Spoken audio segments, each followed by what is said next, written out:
হরে কৃষ্ণ। প্রিয় ভক্তবৃন্দ, আপনারা দেখছেন পরলোক টিভি।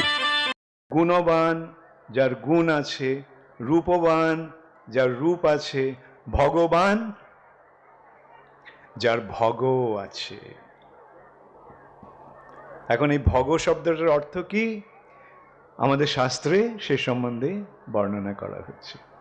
ঐশ্বর্যস্য সমগ্রস্য বীর্যস্য যশস্য শ্রিয় জ্ঞান বৈরাগ্যয়শ্চৈব সন্ন্যাং ইতি ভগাঙ্গনা।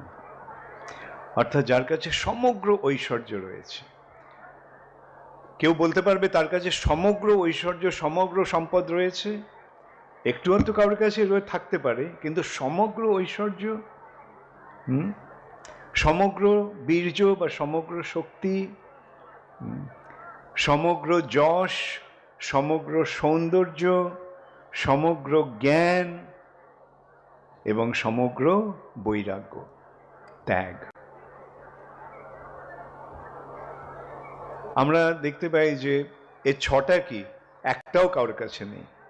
কেউ বলতে পারে না যে আমার কাছে সমগ্র ঐশ্বর্য আছে, সমগ্র বীর্য আছে, সমগ্র সৌন্দর্য আছে ইত্যাদি, তাই না? কিন্তু এই ছটা কার মধ্যে আছে? এখন আমাদের শাস্ত্রে বলা হচ্ছে যে হ্যাঁ, একজন আছে যিনি বলতে পারেন হ্যাঁ, এই সমগ্র ঐশ্বর্য তার, সমগ্র বীর্য তার, সমগ্র সৌন্দর্য তার, সমগ্র যশ তার, সমগ্র জ্ঞান তার এবং সমগ্র বৈরাগ্য তার। তিনি কে? তিনি একম এবং অদ্বিতীয় পরম পুরুষ। তিনি এক এবং অদ্বিতীয়। অদ্বিতীয় শব্দটার অর্থ কি? যার কোনো দ্বিতীয় নেই, অদ্বিতীয়, যার দ্বিতীয় কেউ নেই, অর্থাৎ যার সমান কেউ নেই, যার থেকে বড় কেউ নেই, অসমর্ধ, অসম। সেই যে এক এবং অদ্বিতীয় পরম পুরুষ, তিনি হচ্ছেন ভগবান। এবং তার গুণ অনুসারে এবং লীলা অনুসারে তার নাম রয়েছে। তার নামটি আমাদের মতো কাউর দেওয়া নাম নয়। আমাদের নামটা জন্মের পরে কেউ না কেউ দিয়েছে, সেই নামে আমাদের পরিচয় হচ্ছে, কিন্তু ভগবানের বেলা তা নয়। কি তার ভক্তরা তার গুণ অনুসারে বা যারা তাকে জানে, তারা তার গুণ অনুসারে এবং তার নাম অনুসারে তাকে সম্বোধন করেন।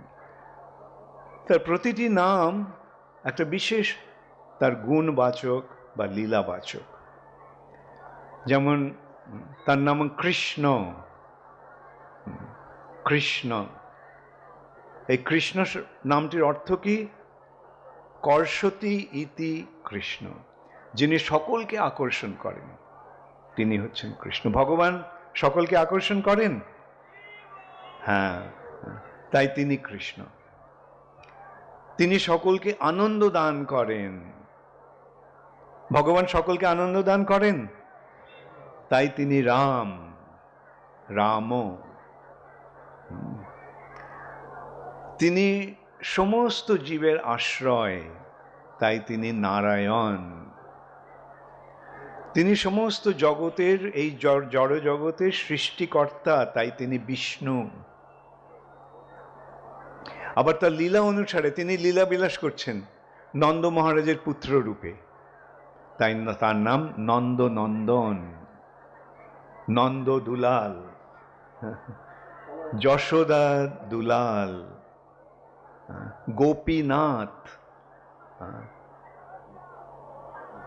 এইভাবে ভগবানের গুণ অনুসারে এবং লীলা অনুসারে তার নাম রয়েছে। এবং ভগবানের গুণ কি সীমিত না অসীম? অসীম। ভগবানের গুণ অন্তহীন, তাই তার নামও অন্তহীন। তার লীলাও অন্তহীন, তাই তার লীলাও তাই তার নামও অন্তহীন। এইভাবে আমাদের ভগবানকে জানতে হবে। এমন নয় যে কৃষ্ণ হচ্ছেন কোনো হিন্দুদের দেবতা, না। হিন্দু, মুসলমান, খ্রিস্টান, ইহুদি নির্বিশেষে সকলের ঈশ্বর, সকলের ভগবান। তাকে তিনারা যে নামেই সম্বোধন করুন না কেন, তিনি হচ্ছেন সেই এক এবং অদ্বিতীয় পরম পুরুষ। এটা আমাদের সবার আগে জানতে হবে।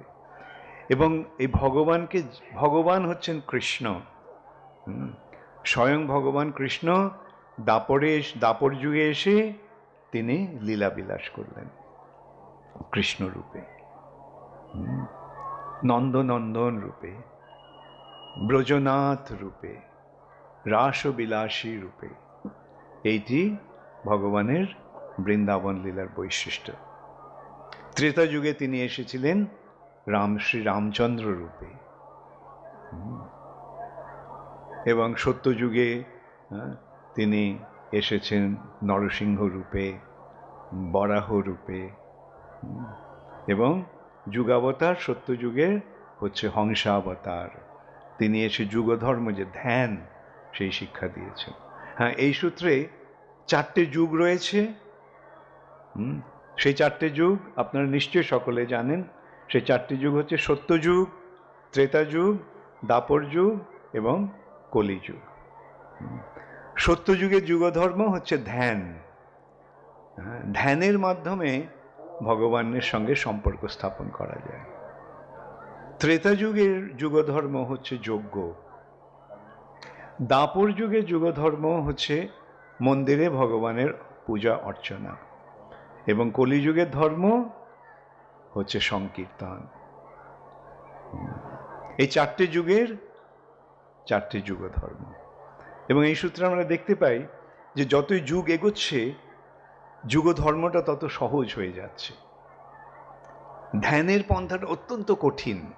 ধ্যানের মাধ্যমে হৃদয়ের অন্তঃস্থলে পরমাত্মা রূপী ভগবানকে দর্শন করা অত্যন্ত কঠিন, কিন্তু সত্যযুগের মানুষের পক্ষে সেটা সম্ভব ছিল।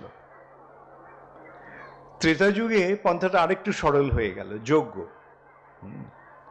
তবে যজ্ঞতে কি করতে হয়? যজ্ঞের যে হোতা বা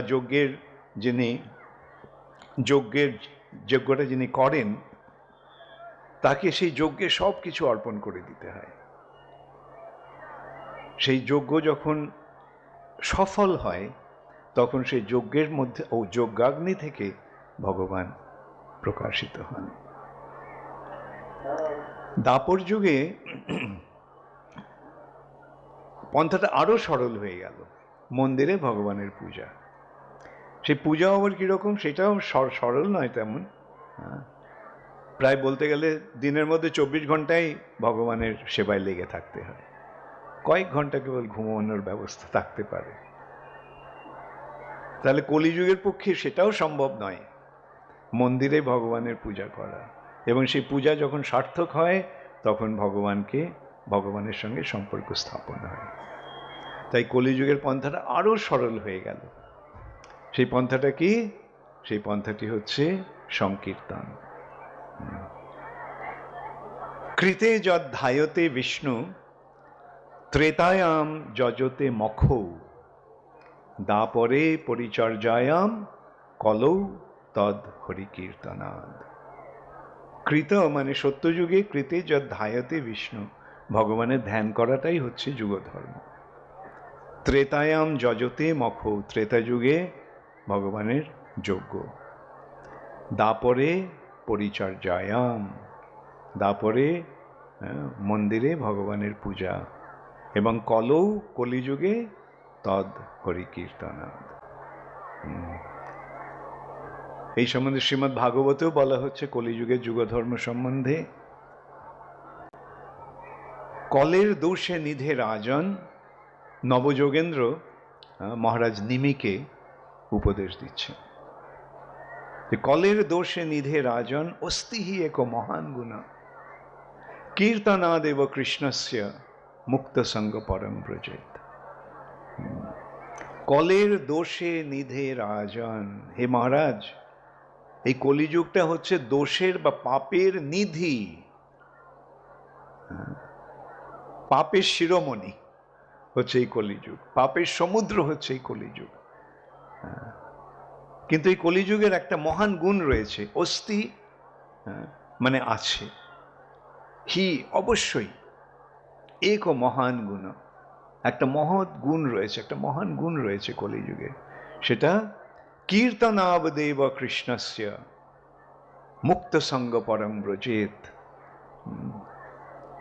ভগবানের নাম কীর্তনের ফলে এই জড়জগতের বন্ধন থেকে মুক্ত হয়ে আমরা পরাগতি লাভ করতে পারি, পরম গতি লাভ করতে পারি, অর্থাৎ ভগবত ধামে ফিরে যেতে পারি। বৃহৎ নারদীয় পুরাণে বলা হচ্ছে হরের নাম হরের নাম হরের নামৈব কেবলম কলৌ নাস্তে বা নাস্তে বা নাস্তে বা গতিরন্যথা। এই কলিযুগে এই হরিনাম ছাড়া আর কোনো গতি নেই, আর কোনো গতি নেই, আর কোনো গতি নেই। এখন এই যুগধর্ম প্রবর্তন করার জন্য কৃষ্ণ এলেন কলিযুগে। কৃষ্ণ কিভাবে এলেন কলিযুগে? তিনি ভগবান রূপে এলেন না, তিনি ভক্ত রূপে এলেন। এবং সেই ভক্তরূপী ভগবান কে? শ্রী কৃষ্ণ চৈতন্য মহাপ্রভু। যেহেতু কলিযুগে অনেক অসৎ অজ্ঞ ব্যক্তিরা নিজেদের ভগবান বলে প্রচার করার চেষ্টা করবে বা করছে, সেই জন্য ভগবান কলিযুগে ভগবান হয়ে এলেন না। তিনি ভক্তরূপে এসে শেখাচ্ছেন কে ভগবান। তিনি দেখিয়ে দিচ্ছেন ওই কৃষ্ণস্তু ভগবান স্বয়ং, এই কৃষ্ণই হচ্ছেন ভগবান। সূত্রে আমাদের পরমারাধ্য গুরুদেব শ্রীল প্রভুপাদের একটা সুন্দর দৃষ্টান্ত আমার মনে পড়ছে। বম্বেতে প্রভুপাদ তখন ছিলেন। বম্বের একজন বিশিষ্ট ব্যক্তি আমি বলবো না, এক বিশিষ্ট ব্যক্তির পুত্র প্রভুপাদকে সঙ্গে সাক্ষাৎ করতে এসেছেন। তো এসে বলছেন যে আমি অমুক ভগবানকে মানি, আমি অমুক ভগবানের অনুগামী। প্রভুপাদ বললেন, ও তাই নাকি, তোমার ওই ব্যক্তিটি ভগবান? আচ্ছা, তাহলে আমার একটা চ্যালেঞ্জ আমি তোমার ভগবানকে দিচ্ছি। কি চ্যালেঞ্জ? না, তুমি বলো যে ওই টেবিলটা বাঁ হাত দিয়ে তুলে 7 মিনিট ধরে রাখতে হবে। এক হাতে টেবিলটা তুলে 7 মিনিট ধরে রাখতে হবে। তো সেই ভদ্রলোক গিয়ে সেই তথাকথিত ভগবানকে গিয়ে বলেছে যে ভক্তিবেদান্ত স্বামী আপনার কাছে চ্যালেঞ্জ পাঠিয়েছে। কি না, এই টেবিলটা আপনি বাঁ হাত দিয়ে তুলে 7 মিনিট এটাকে ধরে রাখতে হবে। তো বললেন সেটা কি করে সম্ভব? তো সেই ব্যক্তিটি প্রভুপাদের কাছে গিয়ে বলেছে যে এইটাই তার উত্তর ছিল, সেটা কি করে সম্ভব। তখন প্রভুপাদ বললেন যে দেখো, কৃষ্ণ 7 বছর বয়সে গিরি গোবর্ধন বাঁ হাত দিয়ে তুলে 7 দিন ধরে রেখেছিল। তাহলে কৃষ্ণ যদি 7 দিন ধরে একটা পর্বত তুলে রাখতে পারে, তাহলে তোমার তথাকথিত ভগবান একটা টেবিল তুলে 7 মিনিট রাখতে পারে না? তো এইভাবে আমাদের বুঝতে হবে কে প্রকৃত ভগবান। ভগবানকে ভগবান বলে চিনতে হবে। জীব আর ভগবান এই দুয়ের মধ্যে পার্থক্য রয়েছে। আমরা হচ্ছে জীবাত্মা, আর তিনি হচ্ছেন পরমেশ্বর বা পরম আত্মা, পরম ঈশ্বর। এই সম্বন্ধে আমাদের শাস্ত্রে একটা সুন্দর দৃষ্টান্ত দেওয়া হচ্ছে যে সূর্য আর সূর্য কিরণ। সূর্যের কিরণ, সূর্যের থেকে যে কিরণগুলো বেরোচ্ছে, সূর্য রশ্মি, সেগুলি ছোট ছোট সূর্যের কিরণ কণা, তাই না? গুণগতভাবে সেগুলি সূর্যের সঙ্গে এক। সূর্যের যেমন আলো আছে, কিরণের আলো আছে, সূর্যের তাপ আছে, কিরণের তাপ আছে।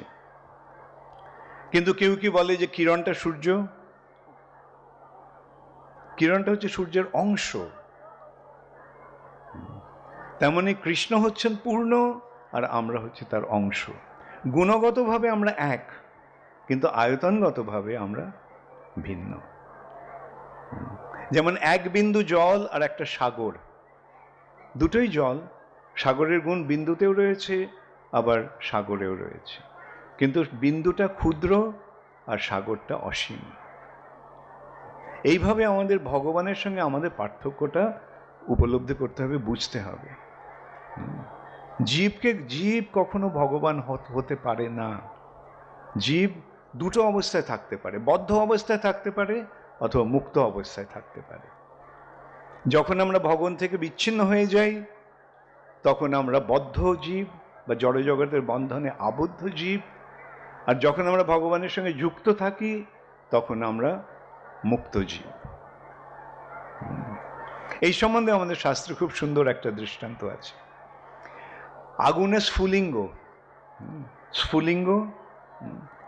স্ফুলিঙ্গটা আগুন, কিন্তু স্ফুলিঙ্গটা যখন আগুন থেকে বেরিয়ে আসে তার মধ্যে আগুনের গুণগুলি থাকে না। বেরিয়ে এসে ছায়ের গাদাতে পড়ে সেটা স্ফুলিঙ্গটা কি হয়ে গেল? ছাই হয়ে গেল। ঠিক তেমনই আমরা যখন ভগবান থেকে বিচ্ছিন্ন হয়ে পড়ি, আলাদা হয়ে পড়ি, তখন সেই যে ভগবানের যে গুণগুলি, যে সৎ চিৎ আনন্দ, নিত্য, চিন্ময়, আনন্দময়, এই তিনটি ভগবানের গুণ। সচ্চিদানন্দ বিগ্রহ। সৎ মানে নিত্য, চিৎ মানে চেতন, আর আনন্দময়।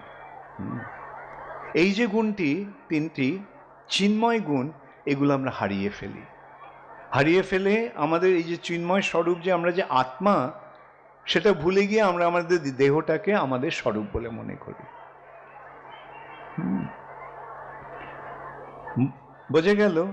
আগুন থেকে বেরিয়ে এসে ছায়ে গাদায় পড়ে ছাই হয়ে গেল। আমরা চিৎ জগৎ থেকে বেরিয়ে এসে এই জড় জগতে পড়ে জড় হয়ে গেছি। এই জড় শরীরটাকে আমাদের স্বরূপ বলে মনে করছি, কিন্তু এই শরীরটা কি আমি? এই শরীরটা আমাদের স্বরূপ নয়। আমাদের স্বরূপে আমরা আত্মা বা আত্মা। সে আত্মা যতক্ষণ শরীরে আছে ততক্ষণ জীবন আছে। আত্মা যখন শরীর থেকে চলে যায় আর শরীরে জীবন থাকে, শরীরটা তখন মরে যায়, মৃত।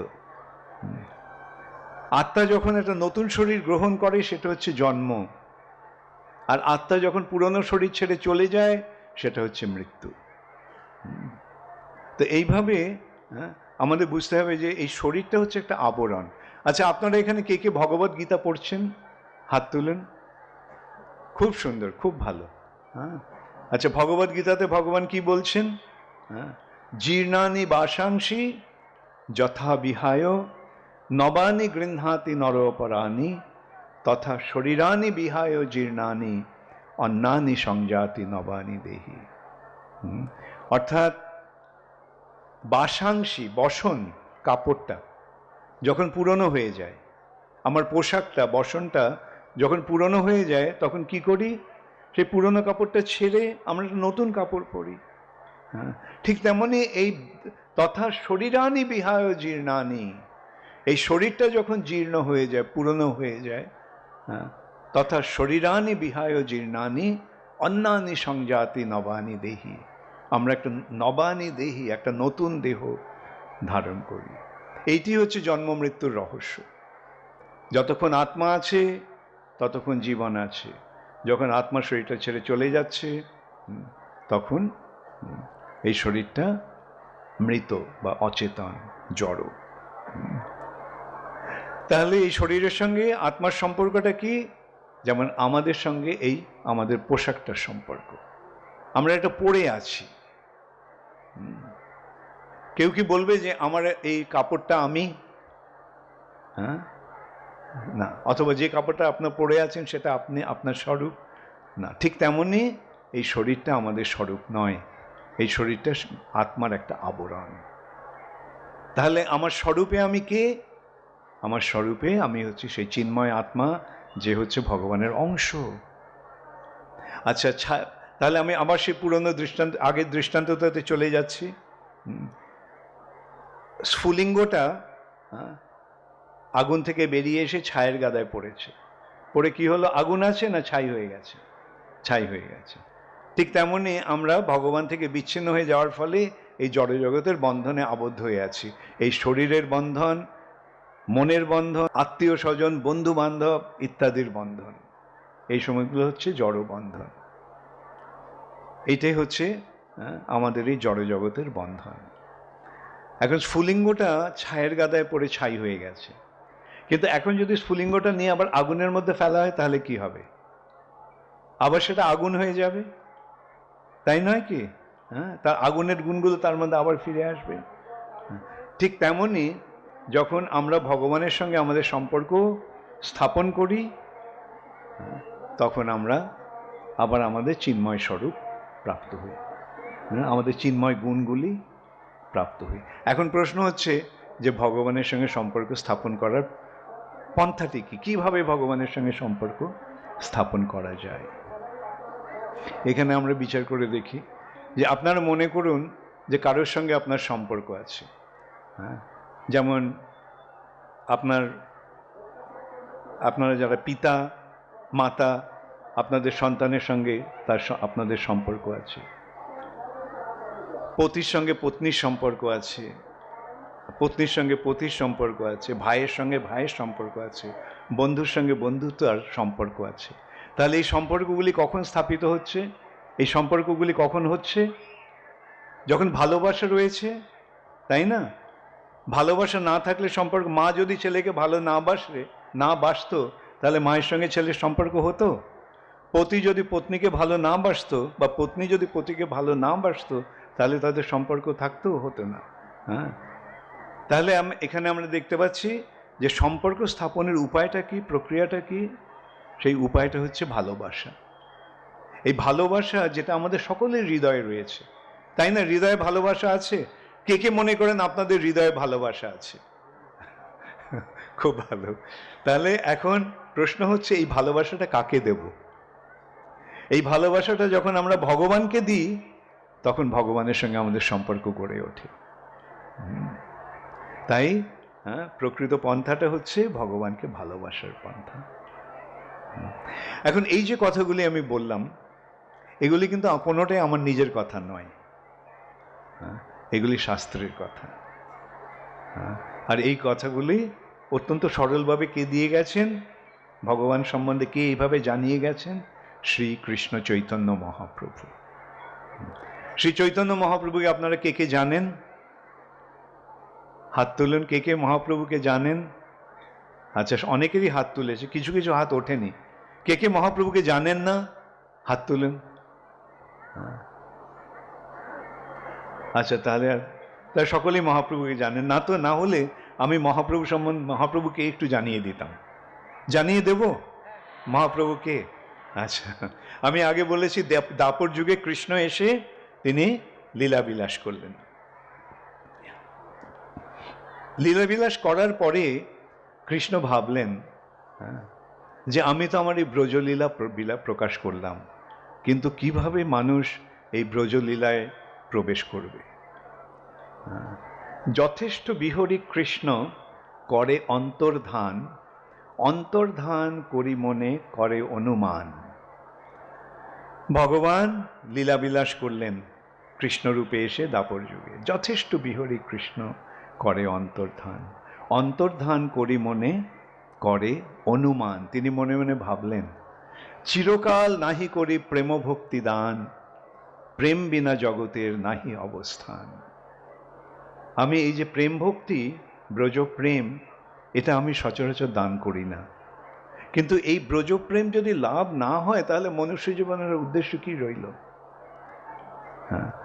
তাই তিনি এই যে ব্রজলীলার প্রকৃত বৈশিষ্ট্য, প্রকৃত মাহাত্ম্য, সেটা আমাদেরকে জানিয়ে দেওয়ার জন্য তিনি ঠিক করলেন তিনি শ্রী রাধারানীর ভাব অবলম্বন করে কৃষ্ণ আসবেন। রাধারানীর ভাবটা কি? রাধারানী কে? রাধারানী হচ্ছেন কৃষ্ণের সবচেয়ে অন্তরঙ্গ ভক্ত, সবচেয়ে বড় ভক্ত হচ্ছেন শ্রীমতী রাধারানী। তাহলে রাধারানীর ভাব মানে কোন ভাব? ভক্তি ভাব। রাধারানীর ভাব আর রাধারানীর অঙ্গকান্তি। রাধারানীর গায়ের রংটা কেমন? রাধারানীর অঙ্গকান্তি কেমন? তপ্ত কাঞ্চন গৌরাঙ্গী রাধে বৃন্দাবনেশ্বরী। রাধারানীর গায়ের রংটা হচ্ছে কাঁচা সোনার মতো। সেটা আরো আবার বিশ্লেষণ করে বলা হচ্ছে, কুমকুমাক্ত কাঞ্চনাব্জ গর্বহারী গৌরভা পীত নাঞ্চিতাব্জ গন্ধ কীর্তি নিন্দে সৌরভা। সোনার সঙ্গে যদি কুমকুম মেশানো হয়, কুমকুমের রংটা কিরকম? লাল। আর সেই লালটা যখন সোনার সঙ্গে মিশবে তখন যেই রংটা হয়, সেই রংটার গর্বকে হরণ করছে, গর্ব হা। অর্থাৎ সেই রংটার থেকে আরো উজ্জ্বল হচ্ছে রাধারানীর গায়ের রং। সেই অঙ্গকান্তি নিয়ে রাধা ভাবোদ্যুতি সুবলিতং নৌমি কৃষ্ণ স্বরূপম। রাধারানীর ভাব আর রাধারানীর অঙ্গকান্তি অবলম্বন করে শ্রীকৃষ্ণ এলেন। যেই কৃষ্ণ, তিনি হচ্ছেন শ্রী চৈতন্য মহাপ্রভু। শ্রীকৃষ্ণ চৈতন্য, রাধা কৃষ্ণ নহে অন্য। এই শ্রীকৃষ্ণ চৈতন্য মহাপ্রভু হচ্ছেন রাধা কৃষ্ণের মিলিত প্রকাশ। রাধা ভাবোদ্যুতি সুবলিতং নৌমি কৃষ্ণ স্বরূপম। তো তিনি হচ্ছেন শ্রী চৈতন্য মহাপ্রভু। এসে তিনি কি, ভগবান কি করছেন? ভক্ত ভাব অবলম্বন করে এসেছেন। তিনি ভক্ত রূপে তিনি লীলা বিলাস করছেন। আর সেই চৈতন্য মহাপ্রভু কোথায় এসেছেন?